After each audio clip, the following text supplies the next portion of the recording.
This is 18 Global News. First, the headlines. Voting ends in Rivers by-election as residents await results. Wiki commends peaceful, violence-free FCT area council elections. Reps Committee slams rectors over poor budget. Poor budget defense turnout. Ojulari hails Dangote refinery as world-class facility. Trump imposes new tariffs after Supreme Court setback. Thierry Henry urges Barcelona to sign Victor Osimhen. TikToker star Pella escapes fire outbreak in Lagos home.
Voting has concluded in the Kano constituency by-election to fill a vacant seat in the Rivers State House of Assembly, but residents are now awaiting the final outcome as collation of results continue at the Collation Center in Bori, headquarters of Kano local government area. The exercise was held across 16 polling units in the constituency and was generally marked by lower voter turnout. However, observers noted comparatively higher voter participation at the polling units associated with the candidates of the All Progressives Congress than in other locations visited. An unusual incident was recorded at polling unit 13, where officials of the Independent National Electoral Commission reportedly left the polling unit for the collation center without counting the votes cast at the unit.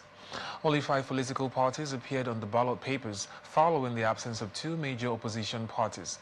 Those listed included the Action Alliance, APC, New Nigeria's People's Party, Young Progressives Party, and Zenith Labour Party. Monitoring of the poll by newsmen revealed compliance with the restriction of movement order as markets and small businesses remained open during the voting period. Despite the challenges, some voters and candidates expressed satisfaction with the conduct of the election, describing the process as peaceful, orderly, and largely transparent. Ahead of the by-election, Rivers State Governor Siminalayi Fubara has urged residents to actively participate in the exercise. In a statement issued by his Chief Press Secretary, Onwuka Nzeshi, the governor appealed to eligible voters in Kana and Ahoda East local government areas to come out and support candidates contesting the vacant seats.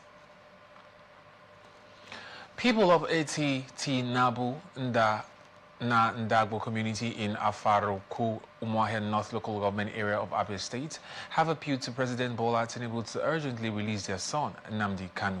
The community made the appeal on Saturday during a press briefing held at their community hall, expressing concern that Kanu's continued incarceration has caused deep emotional pain to his immediate family and the entire community. Speaking on behalf of the community, Professor Udochukwu Ogbonna, Professor Leo Obinna Ikechukwu Ndubeze, and Mrs. Victoria Ngozi Ojinanta described Titinabo na Ndabo as a peaceful and law-abiding community. They called on the federal government to compassionately review Kanu's case to allow for his release and reunion with his family and people. The kinsmen described Nnamdi Kanu as a cherished son whose prolonged detention has brought distress and lamentation to the community. They pledged that if released unconditionally, he would continue to conduct himself responsibly and as a law-abiding citizen, adding that his freedom would contribute significantly to peace and stability in the southeast region. The community also expressed gratitude to Abia State Governor Alex Oti, Senator Eyinaya Abaribe, and House of Representatives member Obi Agwocha for their efforts towards securing Kanu's release. During the gathering, community members were seen singing and beating the traditional gong, a symbolic expression of distress and collective lamentation over the continued detention of their son. Operatives of the Ondo State Police Command have arrested 13 suspects in connection with a violent attack that occurred in Idanre town, Ondo State. The command spokesperson, Abayomi Jimo, said the attack took place on February 18 and resulted in the death of 2 persons. He added that 3 other victims sustained injuries, while several properties were destroyed during the World Congress of the All Progressives Congress in the town. According to Jimo, the arrests were carried out following credible intelligence and sustained surveillance by operatives of the Idanre Division, who executed coordinated operations at strategic locations within the area. He listed the arrested suspects as Adeusi, Dele, Akinkurole, Victor, Abbas, Michael, Jolo, Ifedayo, Olamilekon, Emmanuel, Sunday, Michael, and Monday. He explained that the intelligence-led operation was ordered by the Ondo State Commissioner of Police, Adebowale Lawal, and noted that the suspects have made useful statements that are aiding ongoing investigations. The Commissioner of Police reiterated the command's determination to ensure that all those involved in the violent incident are brought to justice. He also appealed to residents of Idanre and their wider Ondo State to remain calm and law-abiding while providing timely and useful information to support security efforts. Oyo State Police Command has arrested 3 suspects in connection with unlawful possession of suspected human parts and armed robbery in different locations across the state. The arrests were confirmed in a statement issued on Saturday by the command's public relations officer, Olayinka Ayanlade. He disclosed that 1 suspect was apprehended over the possession of suspected human parts, while 2 others were arrested for armed robbery. According to the police, all 3 suspects were arrested in Oyo and Ibadan respectively and are currently in custody following credible intelligence on their alleged criminal activities. One of the suspects, Garuba Aminu, was arrested on February 20, 2026 in the commercial Oroki area of Oyo. He was reportedly disguised as a scavenger and attracted suspicion from vigilant residents due to his unusual movement. Police operatives working with other security agencies intervened promptly after receiving a report preventing an attempted mob action against the suspect. He has since been transferred to the State Criminal Investigation Department for further investigation. In a separate operation, 2 other suspects identified as Elijah TJ and Otu Emmanuel were arrested along the Elebu axis of Ibadan off Alao Akala Expressway. The police stated that intelligence from residents helped prevent a possible escalation of criminal activity in the area. During interrogation,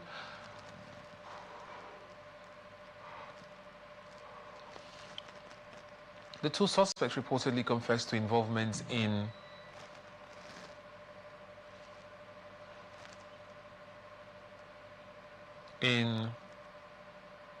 multiple robbery incidents along the Elebu-Oja axis and other locations within and outside Oyo State. The command reaffirmed its commitment to protecting lives and property and encouraged residents to continue providing timely information to security agencies. Ogun State Ministry of Justice has reiterated its commitment to the rule of law, clarifying that its recent advisory on the abuse of criminal justice procedures was aimed at the public rather than the police. In a statement released in Abeokuta, the Attorney General and Commissioner for Justice, Oluwashina Ogungbade, explained that the February 18 advisory was meant to caution against the increasing tendency to convert civil and domestic disagreements into criminal complaints.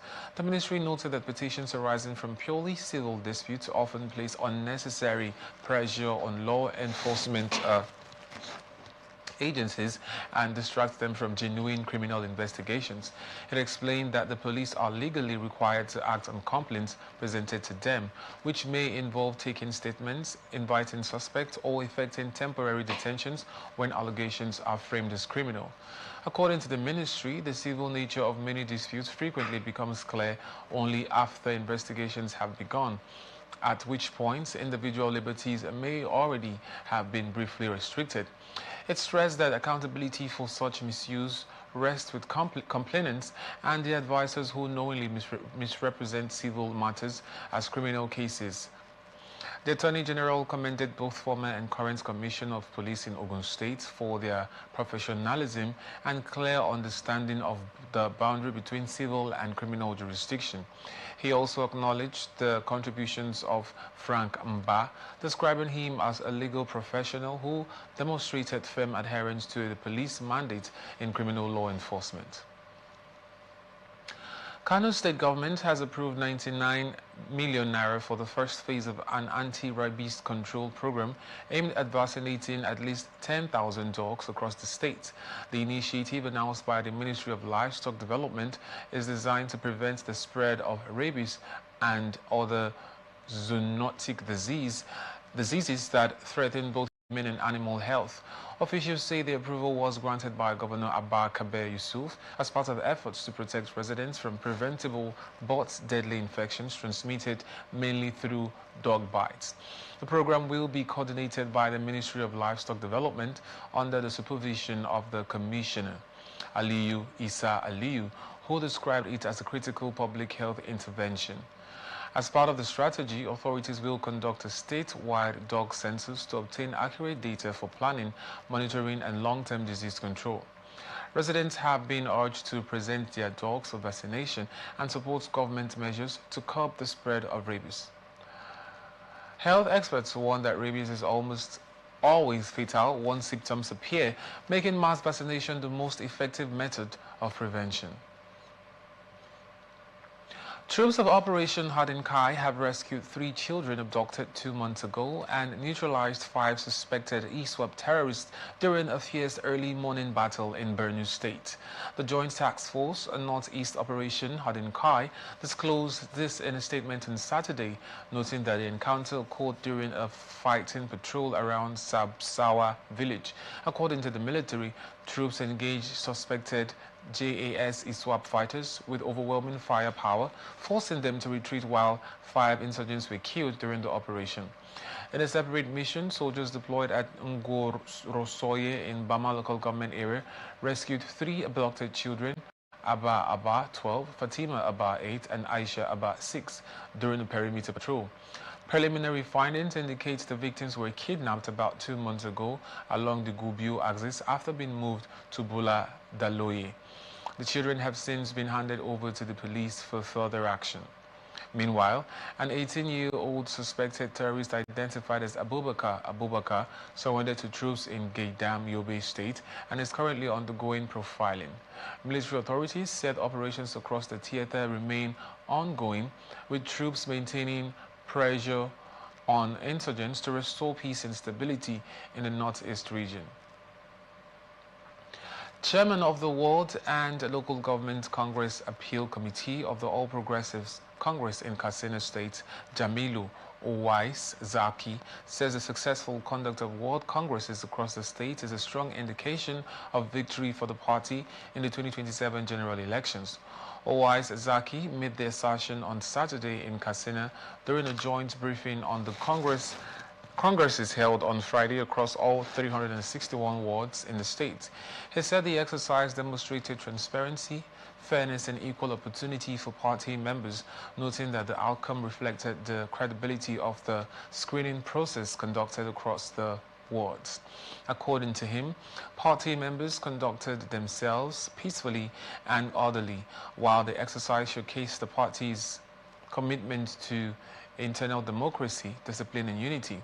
He added that no appeal, petition or complaint had been submitted after the Congresses. Also speaking, Chairman of the Screening Committee, Bashir Ibrahim Boni, said the screening was conducted without incident, with all candidates properly verified and required documents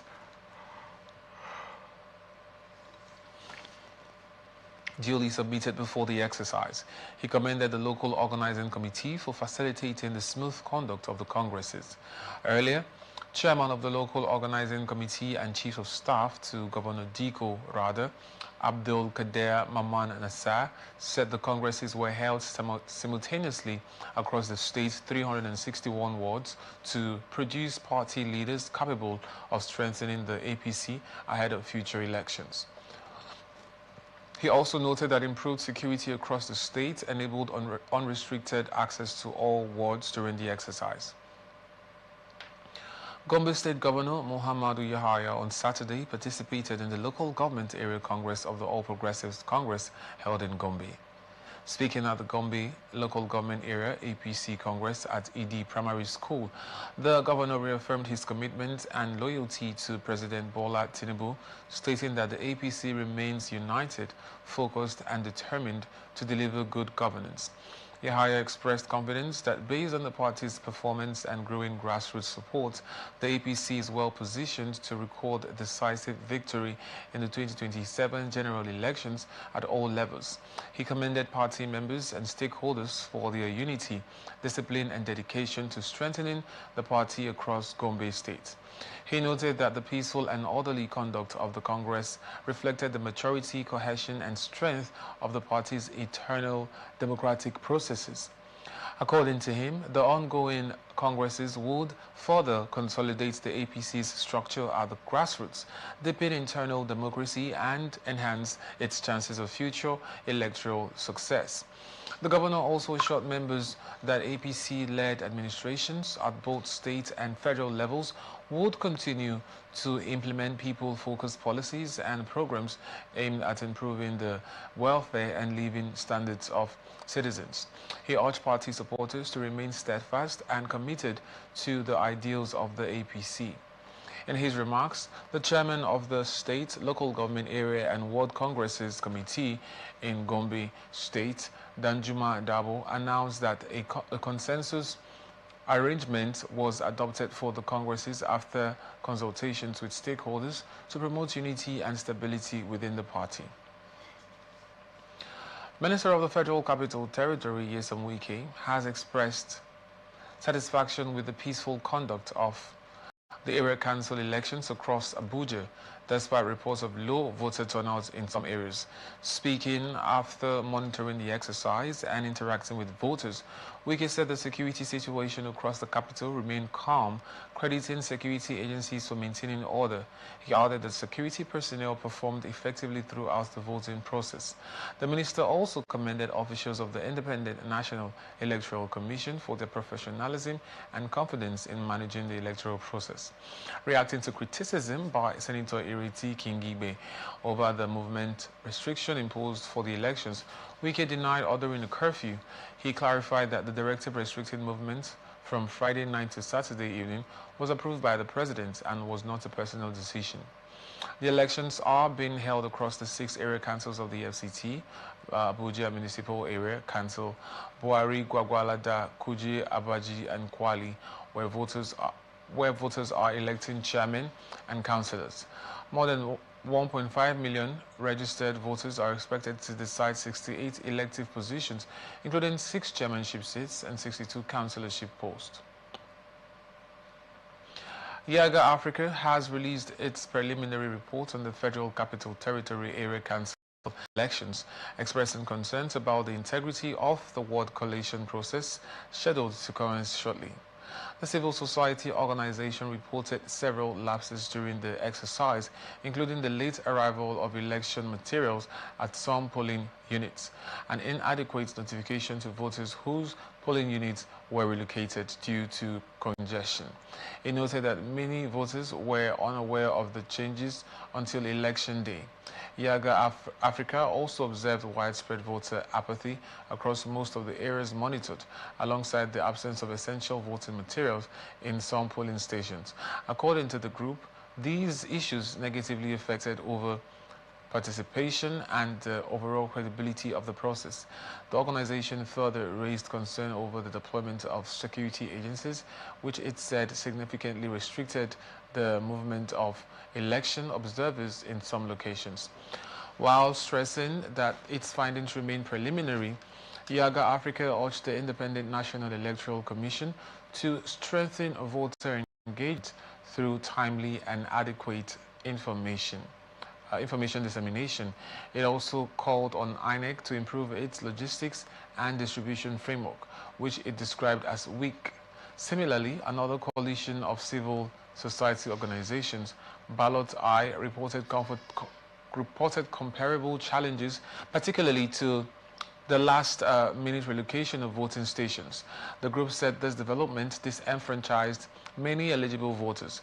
Ballot Eye called on INEC to explain the sudden changes and to urgently deploy voter support mechanisms to help affected voters locate their reassigned polling units. Nigeria Union of Journalists in Jigawa State has called on journalists to uphold accuracy and professionalism in reporting, especially in the fight against fake news. The call was made during the union's maiden Ramadan public lecture, Jawabi Daga Mulamai, held at the NUJ Secretariat in Dutse. The lecture, titled The Fake Dangers of Fake News and the Positive Role of Journalism, an Islamic Perspective, was delivered by Abubakar Benin Kudu, Chief Imam of Dutse Central Mosque. Benin Kudu warned that fake news threatens societal stability and urged journalists to verify information before publication, citing Islamic teachings that emphasize truthfulness and condemn falsehood. He said responsible journalism aligns with Islamic ethics and helps prevent social unrest. Chief Press Secretary to Governor Umar Namadi, Hamisu Gomel, praised the NUJ for the initiative and reaffirmed the state government's support for truthful reporting. NUJ chairman in the state, Ismail Duse, said the lecture was part of efforts to promote excellence in journalism. The event attracted journalists, media executives, faith leaders, and students from across Jigawa State. Independent Corrupt Practices and Other Related Offences Commission has tracked 35 federal government projects valued at 4.61 billion naira across Zamfara State. The team leader of the monitoring exercise, Motala Bakano, disclosed this during a media briefing held in Gusau on Saturday. He explained that the exercise was carried out to ensure that public funds deliver value for money. According to him, the constituency and executive project trafficking initiative was developed by the Commission in partnership with the Budget Office of the Federation. He added that the program also involves collaboration with the National Institute of Quantity Surveyors, the media and other relevant stakeholders to promote effective implementation of federal government projects nationwide. Bankano stated that projects monitored under Phase 8 of the tracking exercise is Zamfara spanned 6 year sectors: education, health, water, resources, power, empowerment, and agriculture. He noted that while some of the projects were completed, others were at different stages of execution. Contractors handling incomplete projects were therefore urged to return to site and ensure proper delivery. He further explained that a detailed assessment of the project was awaiting the technical report from the National Institute for Quantity Surveyors, which would determine their quality and compliance with standards. McConnell reaffirmed that the that the goal of the ICPC initiative is to ensure that constituency and executive projects are implemented effectively and in line with approved specifications in order to curb waste and promote accountability in public spending. You're watching the Global News on Atlantic Television Network. We will be back after this break. Please stay with us.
Welcome back. This is the Global News on Atlantic Television Network.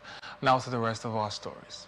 House of Representatives Committee on Polytechnics and Other Higher Technical Education has expressed strong displeasure over the poor turnout of rectors at the 2026 Budget Defense session, describing the development as unacceptable and a sign of weak institutional commitment to accountability. Chairman of the committee, Fuad Laguda, disclosed that out of 14 federal polytechnics invited to defend their budget proposals, only 4 institutions were represented, while 10 rectors were absent.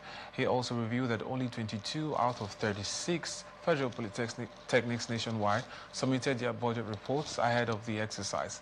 According to Laguda, directors of Federal Polytechnic Nasarawa and Federal Polytechnic Ida, alongside the bosses of Federal Polytechnic Bauchi and Federal Polytechnic Bali, were the only officials present.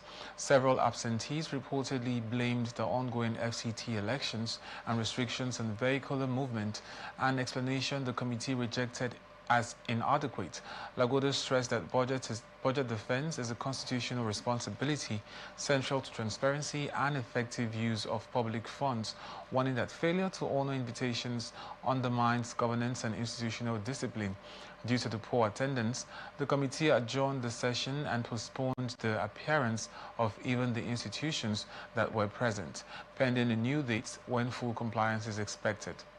Despite the setback, the committee adopted the report presented by National Board for Technical Education Executive Secretary Idris Bogaje as a working document for further deliberations.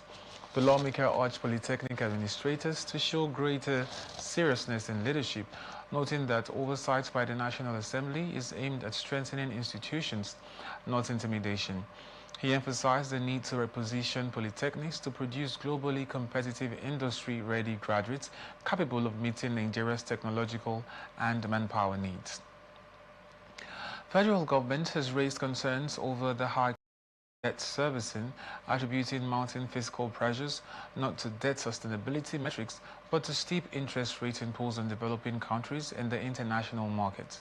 Minister of Finance and Coordinating Minister of the Economy Adewale Edu made this known while responding to questions from the members of the Senate Committee on Appropriation during an interactive session with the federal government's economic team on the proposed 51.8 trillion naira 2026 appropriation bill. Edo was reacting to concerns raised by Senator Mukali Abiru over Nigeria's rising debt profile, estimated at about 15 trillion naira. According to him, the major challenge facing developing nations is the high interest rates demanded by international leaders, which significantly increase debt servicing costs. The number one topic, and we have experts, global experts from around the world, even somebody who was my manager when I was at the World Bank. And the number one topic is that not so much is debt sustainability. And why? Because of the pricing. It is not that the debt to GDP ratio is too high or is not in line with the fiscal responsibility or with, it's not that it's not in line with the regulations. It is that the pricing, the interest rate that the developing country as a whole, are forced to pay in the international market is where the difficulty comes from. And there's a hue and cry around the world that something must be done about the high price of debt so that the high debt servicing costs can come down. I'll deal with the issue of variable rates shortly. But no less a personality than His Excellency President Bola Ahmed Tinubu, GCFR, the President of the Federal Republic of Nigeria, has dived in to that all-important area and called for an African credit rating agency. He's calling for affordable financing. Once you have affordable financing, you're home and dry. So the issue of the not being able to predict interest rate. The president believes in I'll call it the autonomy, independence of central bank under the law. So he cannot dictate interest rates, and we have seen around the world what it means and how important it is to be able to, but if you cannot, so for instance, in 2023, when the president assumed office, he was paying 8% for treasury bills.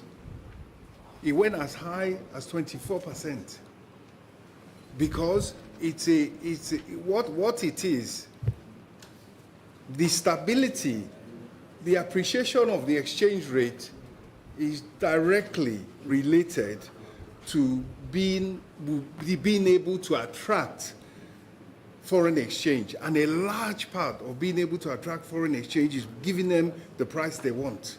Then they give you the foreign exchange. Then you have stability. Also responding to lawmakers' concerns, Chairman of the Nigeria Revenue Service, NRS, Zach Adedeji, attributed budget funding challenges to unrealistic projections in past fiscal plans. For the commendation, I just want to put it in perspective. And the perspective is that when economic works, it works for everybody. And that is what we've seen. It's just as a result of the reform being led by Mr. President that we have exchange rate down, we have inflation down, but the crux of the matter, which is what I hear from all conversation here, is that why is budget not being funded? And the answer is also in this room. It is what I think, by God's grace, we will correct this year. Budget funding comes from realistic budgets. And we need to understand that. And that is where we started from. And I've preached this. Budget efficiency is not in the quantum of the budget. It is in the amount you can carry out. And I will put it in perspective. If what we think we have is 10 naira, you told me that what you have this year is 10 naira, I will go and buy one cap, one shirt, one shoe, and one slippers. But if you give me the impression that I have 100 naira, the first 10 naira I can use it to go and buy 10 caps, no shirt, no trouser, thinking that when the next one comes, I will use it for shirt and the other one will never come, and I have problem of even the cap, I can't wear it because I can't go out naked. And that is the question where we started from. Now,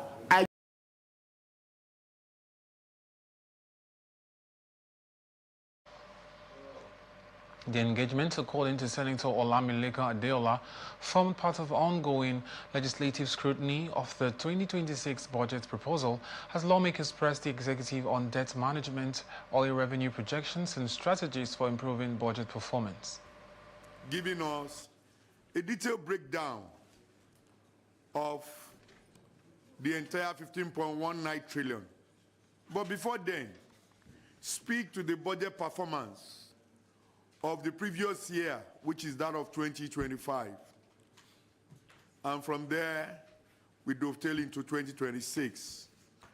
And among other issues relating to the government policies, programs, objectives, which have been expressed in a numerical terms called the budget estimate, and see how far we have gone as an administration, and also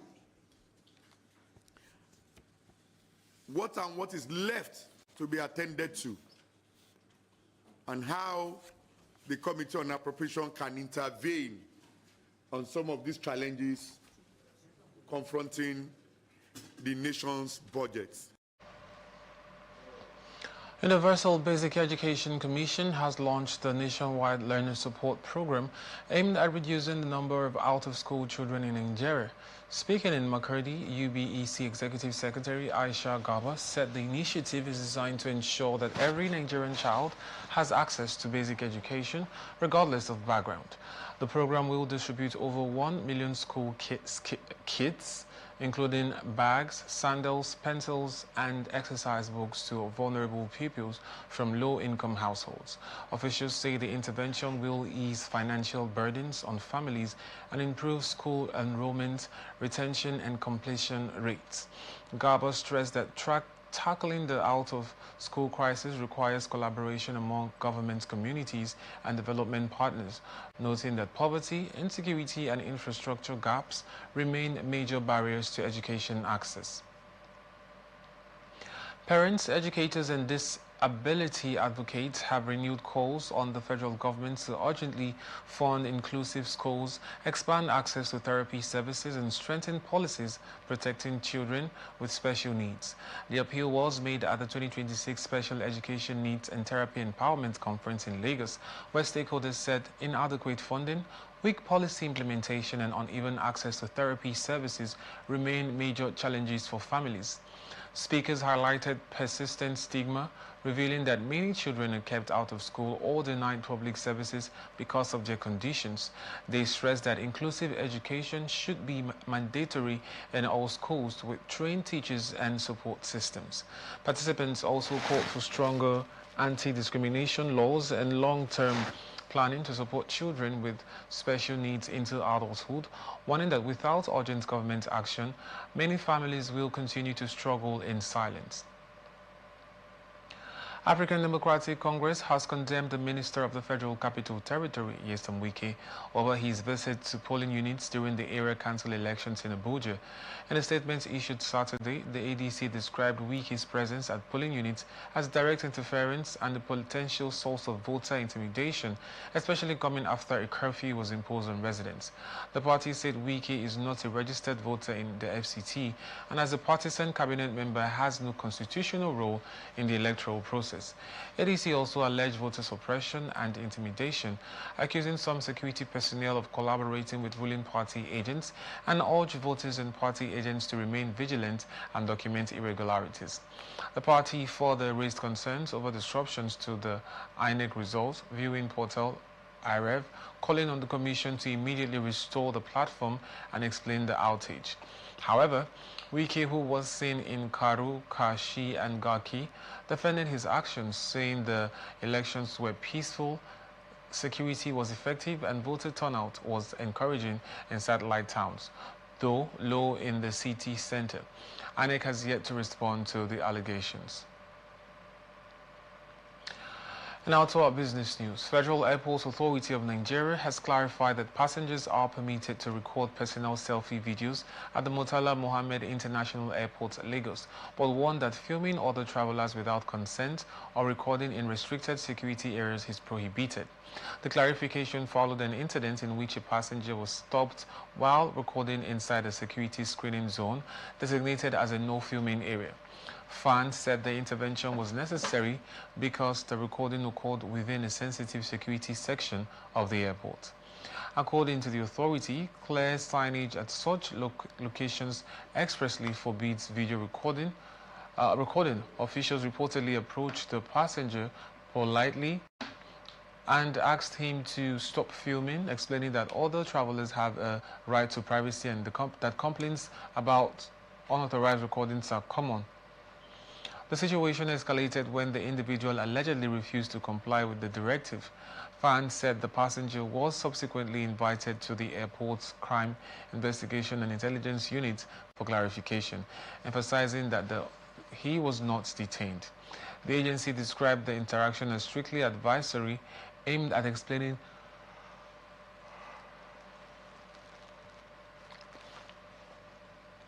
acceptable camera use within airport premises.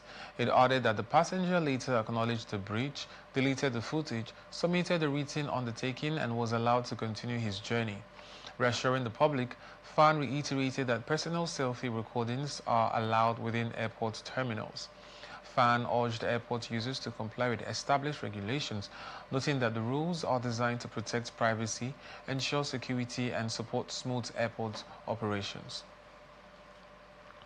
Bureau of Public Procurement says the ongoing procurement reform being undertaken by the Bureau has saved the federal government to the tune 1.1 trillion naira between January 1st and December 2025. The Bureau adds that it has also reduced the processing time of approval for government contracts, additional savings and enhanced sanctions for erring contractors and government officials. The Director General of the Bureau, Adebowale Adedokun, while defending the 2026 budget estimates of the agency before the Senate Committee on Public Procurement, also solicited more budgetary allocation for the 2026 fiscal year for effective service delivery, employment generation, among others.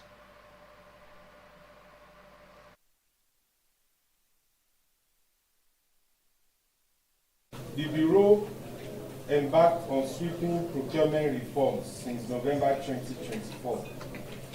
These reforms have resulted in reduction in the processing time of approvals for government contracts, additional savings and enhanced sanctions for erring contractors and even government officials. Some of the reforms are as follows. 1, the introduction of price intelligence mechanism by the Bureau has saved federal government a cumulative sum of 1.1 trillion between January 1 and December 2025. 2, after several stalled attempts since 2007, federal government has deployed a development policy that now penalizes non-performing and dishonest contractors and prevents them from participating in public procurement proceedings. 3, the revision of approval threshold to fast-track procurement and enhance budget implementation and promote ease of doing business. 4, a revision of policy guidelines on variation of contracts in order to reduce bottlenecks and fast-track project implementation.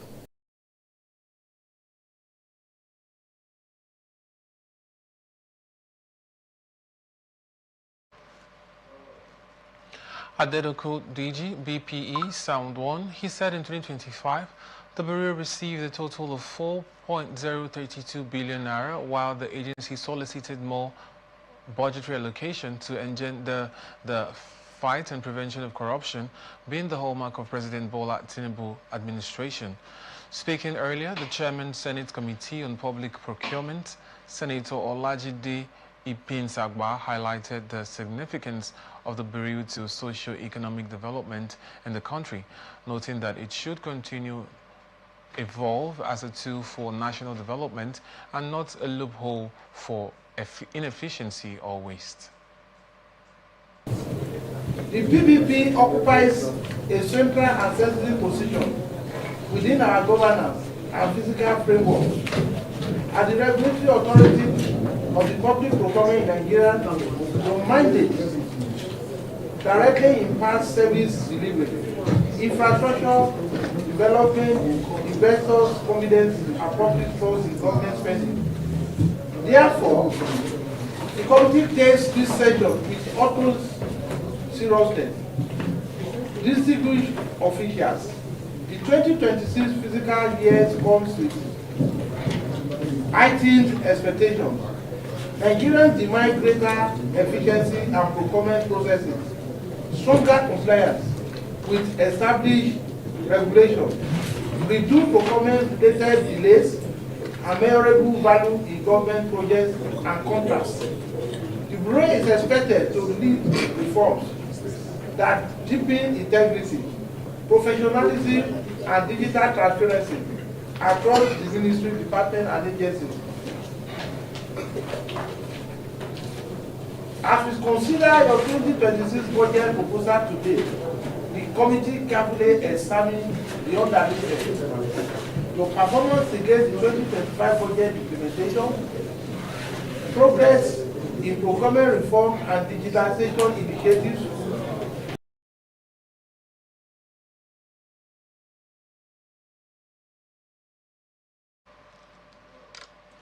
He assured the Bureau of the support and cooperation of the committee, just as he charged the management to ensure judicious usage of the allocated funds to the agency.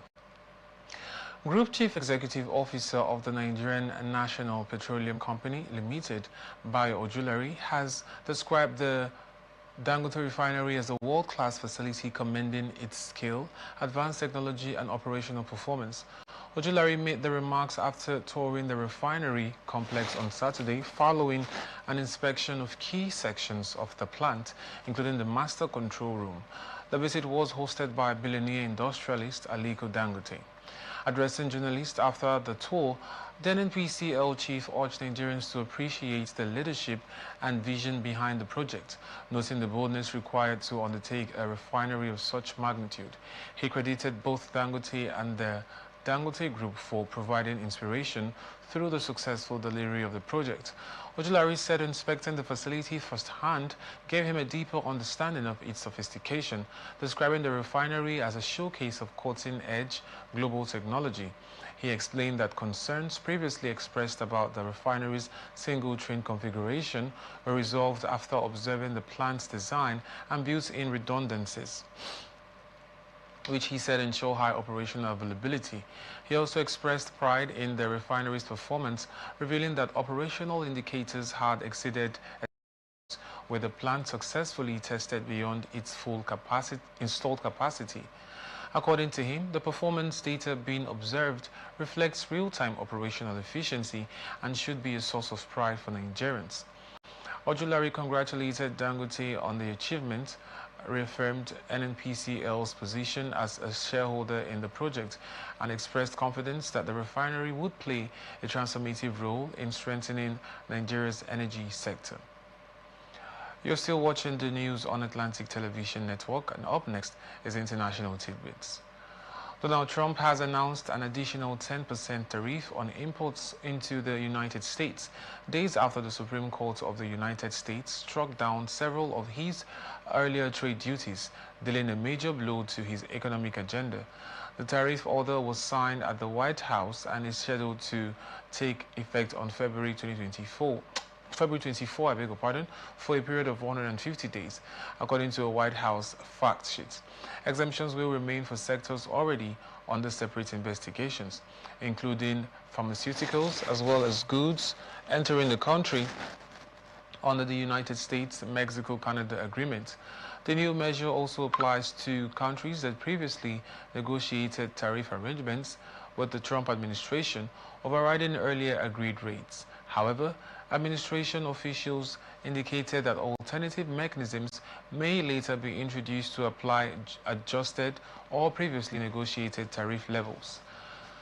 The decision followed the Supreme Court ruling that invalidated Trump's reliance on a 1977 statute, the International Emergency Economic Powers Act, to impose sweeping tariffs on individual countries. The court ruled that the law does not grant the president's authority to impose tariffs, noting that Congress has explicitly addressed such powers in other legislation. Despite the ruling, sector-specific tariffs on steel, aluminum and other goods remain in place, while ongoing federal investigations could lead to further targeted duties. The judgment raised questions about whether companies and consumers would receive refunds for tariffs already paid. While the administration previously suggested refunds could be issued if duties were ruled unlawful, the court did not address the matter, leaving the issue open to prolonged litigation. Hezbollah has warned that it will continue fighting following Israeli airstrikes on targets in Lebanon that killed 8 of its operatives. The warning came as the Lebanese government reiterated its commitment to disarm Hezbollah, while Israel maintained that it reserves the right to defend itself by striking the Iran-backed group on Friday. The Israeli military announced that it carried out strikes on Hezbollah command centers in eastern Lebanon and on sites linked to the Palestinian group Hamas in southern Lebanon. Hezbollah later confirmed that 8 of its fighters were killed in the attacks. Lebanon's health ministry reported that a total of 12 people died, including 10 in the eastern Bekaa region and 2 in the south. Lebanon's President Joseph Aoun condemned the strikes, describing them as acts that undermine public efforts to stabilize the country. The attacks occurred shortly after the government announced plans for the army to begin the second phase of efforts to disarm Hezbollah in southern Lebanon. Tensions in the region have also been heightened by growing friction between the United States and Iran, with U.S. President Donald Trump threatening military action over Iran's nuclear program. Iran supports several armed groups in the region, including Hezbollah and Hamas. In the eastern Lebanese city of Baalbek, large crowds attended the funeral of senior Hezbollah commander Hussein Mohammed Yagi, and another fighter, with supporters displaying the group's flags and chanting slogans. The Israeli military said its operations targeted members of Hezbollah's missile units across multiple command centers in the Baalbek area. Israel has continued regular military operations in Lebanon despite a ceasefire agreement reached in November 2024, arguing that Hezbollah has continued to rearm.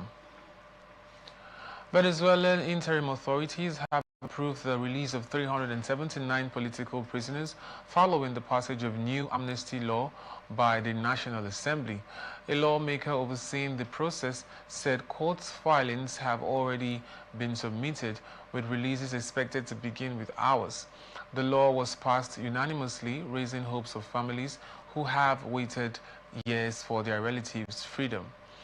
The development comes after the removal of former President Nicolas Maduro, but the amnesty excludes cases linked to terrorism, armed actions, and some members of the security forces. Interim President Delcy Rodriguez described the move as part of efforts to build a more democratic and just Venezuela, calling for national unity during the political transition. However, opposition leaders and human rights groups say the law does not go far enough. Some detainees, including military personnel and high-profile opposition figures, remain excluded. Opposition politician Juan Pablo Guanipa confirmed his release and renewed calls for the unconditional freedom of all political prisoners and the return of exiles. The situation. Former Arsenal captain Thierry Henry has named Nigeria's Victor Osimhen among 3 elite strikers he believes Barcelona should target to strengthen their attack. Osimhen, who currently plays for Galatasaray in Turkey after completing a permanent transfer last summer, helped the club secure a domestic double at the end of last season. The 27-year-old has continued his strong form this campaign, scoring 15 goals and providing 5 assists in 23 appearances across all competitions. Henry emphasized that Barcelona need a proven centre forward capable of consistently converting chances, particularly with creative talents like Lamine Yamal in the squad. He identified Osimhen, Manchester City's Erling Haaland, and Bayern Munich striker Harry Kane as established goal scorers who could fill the role. The remarks come amid ongoing discussions about Barcelona's attacking options as the club looks to rebuild a squad capable of competing for major European honours.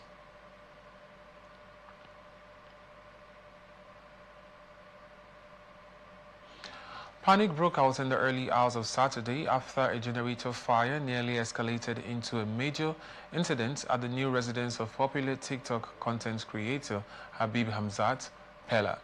The content creator shared a video of the incident on his Instagram page, revealing that generator caught fire in the early morning and threatened to spread to the house. He explained that it took over 30 minutes to put out the flames and expressed gratitude that the situation was brought under control without loss of life. In the viral footage, flames were seen coming from the generator as Pella shouted in distress, causing fear among occupants of the house during the incident. He directed those around him to pour water on the generator in an attempt to prevent the fire from spreading to the other parts of the building. The fire was eventually extinguished before it caused structural damage to the residents. Only the generator was affected by the blaze. No injuries or casualties were recorded, and all occupants of the house were confirmed to be safe.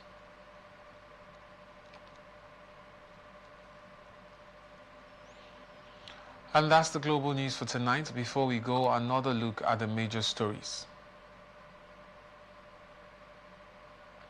Voting ends in Rivers by-election as residents await results. Wiki commenced peaceful, violence-free FCT area council elections.